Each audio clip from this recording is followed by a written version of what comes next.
Welcome back to my channel cooking book by Farzana. আজ আমি আপনাদের সাথে শেয়ার করব তুলার মতো সফট নান রেসিপি।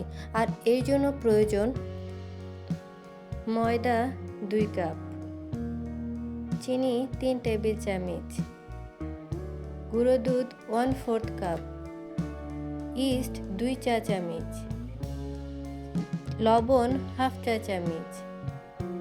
এগুলোকে ভালোভাবে মিশ্রণ করে নিই। তার মধ্যে দিয়ে দিই বাটার 3 টেবিল চামচ। আবার এগুলোকে ভালোভাবে মিশ্রণ করে নিই। ময়দাগুলোর সাথে হালকা গরম পানি দিয়ে নানের ডো বানিয়ে নিতে হবে। ডোটি অবশ্যই সফট ও কিছুটা আঠালো হবে, এতে করে নান বানানোর পরে তা অনেকটা পরিমাণ সফট হবে।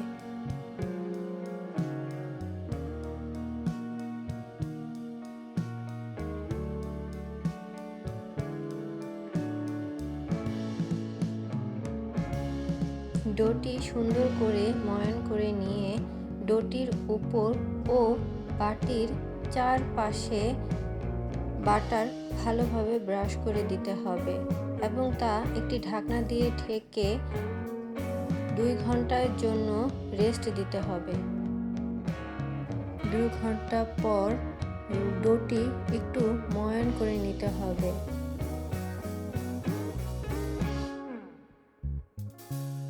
ময়ান করার পর সম পরিমাণ করে কিছু পোর্শনে ভাগ করে নিতে হবে।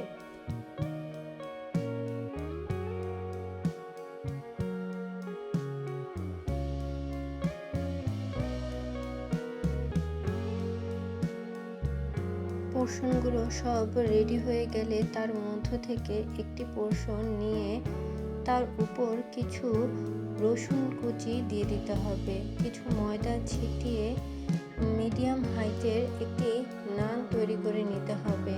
নানটা খুব একটা পাতলাও হবে না, আবার খুব মোটাও হবে না।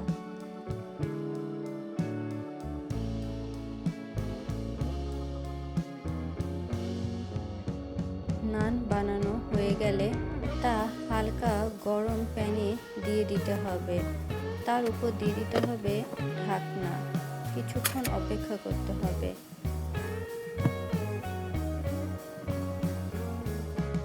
কিছুক্ষণ পর ঢাকনা তুলে নানের উপরে কিছুটা বাটার ব্রাশ করে দিতে হবে।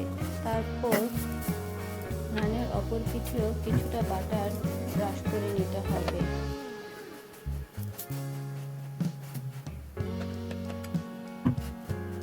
দুপাশ যখন হয়ে আসবে তখন নামিয়ে নিতে হবে। হয়ে গেল নান। নানগুলো খুবই সফট ও খেতে অসম্ভব মজাদার হয়েছে। আশা করি আপনিও আমার রেসিপিটি ফলো করে আজকেই আপনার বাসায় তৈরি করে নেবেন এই তুলার মতো নরম নান ব্রেড। আর আমাকে অবশ্যই এর সম্পর্কে কমেন্ট করতে ভুলবেন না। Thank you for watching.